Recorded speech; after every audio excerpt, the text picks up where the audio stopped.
यानंतर या सहयोग राशी प्रदान केल्यानंतर या संपूर्ण एक कृतज्ञता भाव उत्कर्ष शिशुगृह आणि गायत्री बालिकाश्रम या संस्थेच्या संबंध सचिवांमध्ये निश्चितच आलेला आहे। तर मी या सत्काराला उत्तर देण्यासाठी निमंत्रित करते उत्कर्ष शिशुगृह व गायत्री बालिकाश्रम अकोल्याचे सहसचिव श्री सुधाकर गीते यांना। खरं तर आज आम्ही सर्वच भारावून गेलो, काय बोलावं काही सुचत नाहीये। ईसीई सेवा ऊर्जा पुरस्कार सोहळा या कार्यक्रमाचे अध्यक्ष माननीय निलेशजी साठे सर, माननीय प्रबंध संचालक LIC इंडिया, त्याचबरोबर प्रमुख अतिथी माननीय श्री हर्षवर्धनजी देशमुख साहेब आणि हेमलकशासारख्या दुर्गम भागामध्ये अविरतपणे आपली सेवा प्रदान करणारे आणि संपूर्ण जगाचे आकर्षण ठरलेले दाम्पत्य आणि संपूर्ण महाराष्ट्रच नाही तर देशभरातील सामाजिक कार्यकर्त्यांचे आराध्य दैवत माननीय प्रकाशभाऊ आमटे, त्याचबरोबर माननीय सौ डॉक्टर मंदाकिनीताई आमटे, या मंचावर उपस्थित आमचे ज्येष्ठ मित्रवर्य अमितजी अरोकर सर, त्याचबरोबर अनंत कौलगिरकर आणि समीरजी काळे सर आणि उत्कर्ष आणि गायत्री या संस्थेचे सचिव आणि विश्व हिंदू परिषदेचे न्यास विभागाचे विदर्भ प्रांताचे प्रमुख माननीय गणेशजी काळकर सर आणि तमाम जमलेले मायबाप हो। उत्कर्ष शिशुगृह आणि गायत्री बालिकाश्रम या संस्थेचा जो प्रवास सुरू झालेला आहे तो एक अत्यंत आगळा वेगळा प्रवास सुरू झालेला आहे। विश्व हिंदू परिषदेच्या सेवा विभागाच्या वतीनं चालवण्यात येणारा हा प्रकल्प माननीय प्रशांतजी हरताळकर यांच्या प्रेरणेने स्थापन झाला आणि माननीय गणेशजी काळकर यांच्या मार्गदर्शनामध्ये आम्ही सर्व टीम या ठिकाणी काम करतो आणि 2010 मध्ये म्हणजे ईसीई इंडिया आणि आमचा जन्म जवळजवळ सारखाच झाला आहे। 2010 मध्ये ईसीईची स्थापना झाली आणि 2010 मध्ये उत्कर्ष शिशुगृहाची स्थापना झाली। 2015 मध्ये मला वाटते तुमचं प्रोडक्शन सुरू झालं आणि 2015 मध्ये आमचं गायत्री बालिकाश्रम सुरू झालं। असा हा योगायोग या ठिकाणी आलेला आहे आणि आम्ही स्वतःला धन्य समजतो आणि लकी समजतो की या संस्थेचा पुरस्कार आम्हाला मिळालेला आहे। मी त्यांचे या ठिकाणी आभार मानतो। 2010ला दुर्गाष्टमीच्या दिवशी उत्कर्ष शिशुगृहाची सुरुवात झाली आणि 1-2 दिवसाचं एक बाळ आणि 3 बाळं असतील आणि एक छोटीशी खोली, त्यामध्ये हा उत्कर्ष प्रवास सुरू झाला आणि हा सुरू करत असताना येणारी बाळं आहेत सोडून दिलेली, टाकून दिलेली, नपोसलेली अशी बाळं आमच्याकडे येतात। त्यांचं संगोपन आणि पुनर्वसन म्हणून आपण आपल्याकडे ॲडॉप्शन सेंटर आहे आणि त्या ॲडॉप्शन सेंटरमधून आपण बाळं दत्तक देतो। 70 बालकांपर्यंत संपूर्ण अधिकार आपल्याचकडे होते संस्थेकडे, पण त्यानंतर 2015-16 नंतर सेंट्रल ॲडॉप्शन रिसोर्सेस नावाची एक सेंट्रल गव्हर्नमेंटनी संस्था स्थापन केली आणि त्या माध्यमातून बाळं दत्तक दिले जातात। आजपर्यंत या संस्थेमधून 171 बाळं दत्तक दिले गेली आणि त्यापैकी 8 बाळं हे विदेशात आहेत आणि संपूर्ण 171 बाळं देखील अत्यंत चांगल्या कुटुंबामध्ये आणि चांगल्या संस्कारामध्ये त्या ठिकाणी राहतात आहेत। सर्वात पहिलं बाळ जे माननीय गुरुवर्य जितेंद्रनाथजी महाराज यांच्या हस्ते दिलं होतं, आनंद नाव गणेश नावाचं, म्हणजे सुरुवातच गणेशांनी झाली आणि आमचे सचिव पण गणेशच आहेत, म्हणजे गणेशांनी सुरुवात झाली।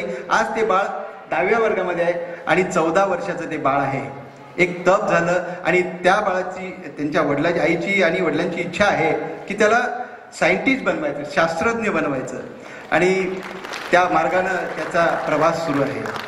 2015 मध्ये हे सगळं करत असताना असं लक्षात आलं की आपण रेल्वे स्टेशनवर किंवा बस स्टँडवर बऱ्याचदा फिरताना लक्ष द्यायचं की छोट्या छोट्या मुलींच्या कळेवरती छोटी तानी बाळं असायची।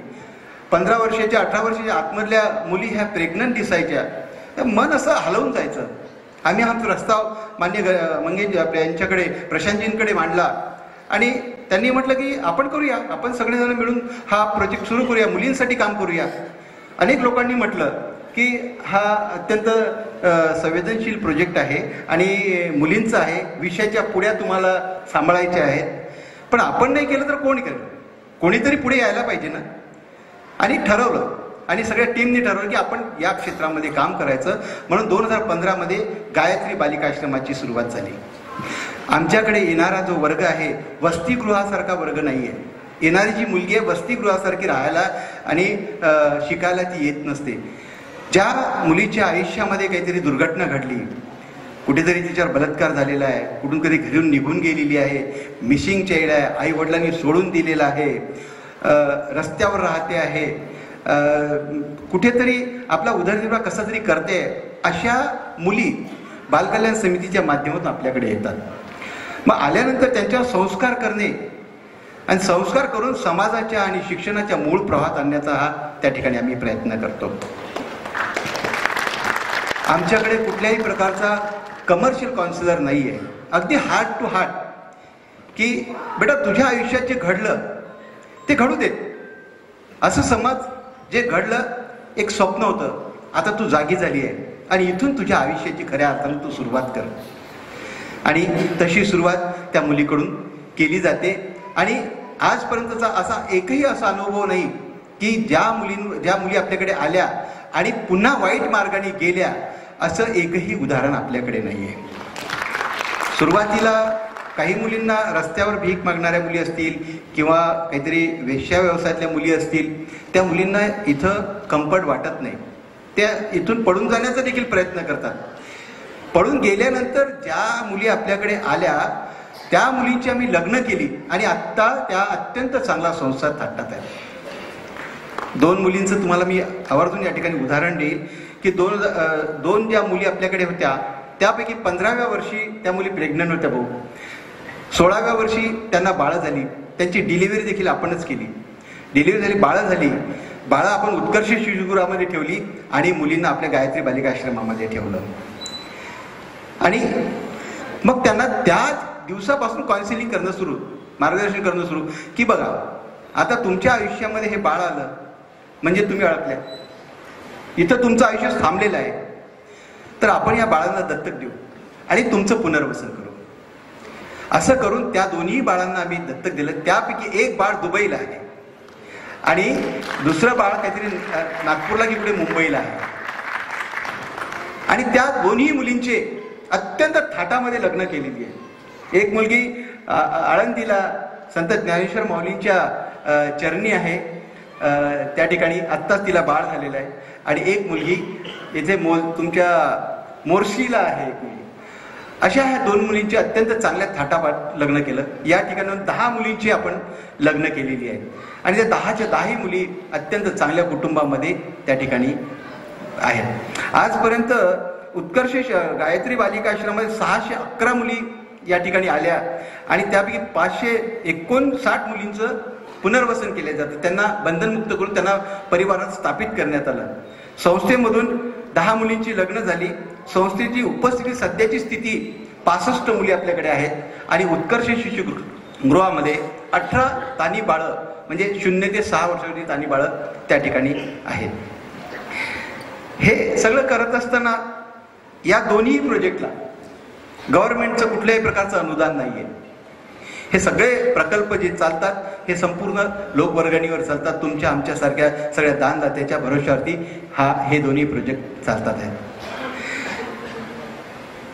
यापुढे जाऊन आम्ही एक ठरवलं की अनाथमुक्त भारत. आमचे प्रशांतजी नेहमी म्हणतात की मोठं विजन ठेवायचं, अनाथमुक्त भारत, देशामधला प्रत्येक मुलगा हा अनाथमुक्त असला पाहिजे. आणि त्या अनुषंगाने आमचे प्रयत्न सुरू आहेत. अकोल्यामध्ये 360 जी अनाथ बाळं आहेत, बाळा इन द सेन्स जी परिवारात आहेत, कुणी आजीकडे राहते, कुणी मावशीकडे राहते, कुणी कुणीतरी सांभाळ करते, अशा मुलांचं व्यवस्थित पुनर्वसन करायचं, त्यांना नोकरी पाणीवरती लावायचं, त्यांचं संपूर्ण आयुष्य उभं करायचं, हा एक प्लॅन त्या ठिकाणी आम्ही राबवलेला आहे. आणि हर बच्चे को माँ, हर बच्चे को माँ म्हणजे प्रत्येक बाळाला आई मिळाली पाहिजे. शासनाची फोस्टर केअर एक सर्व्हिसेस नावाची एक योजना आहे. म्हणजे प्रतिपालकत्व.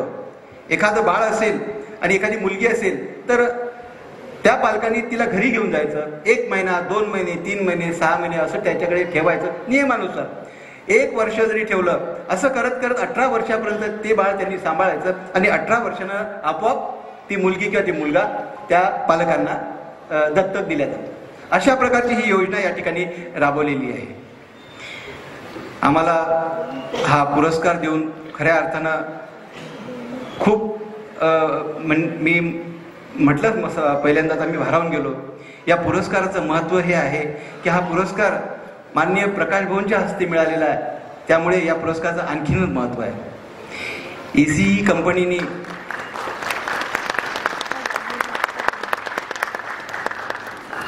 ECE इंडिया फाउंडेशन या संस्थेचे जे प्रतिनिधी आमच्याकडे आले, आमची स्क्रुटिनी केली, संपूर्ण प्रोजेक्ट पाहिला आणि आमची निवड केली, त्याबद्दल अमितजी, समीरजी आणि अनंतराव, मी तुमचं संपूर्ण टीमच्या वतीनं मनपूर्वक आभार मानतो. अशाच प्रकारचे आशीर्वाद आमच्यावर कायमस्वरूपी असू द्यात आणि हे आपलं नातं आता निर्माण झालेलं आहे. असंच वृद्धिंगत आपण करूया आणि असं सहकार्य करूया. धन्यवाद.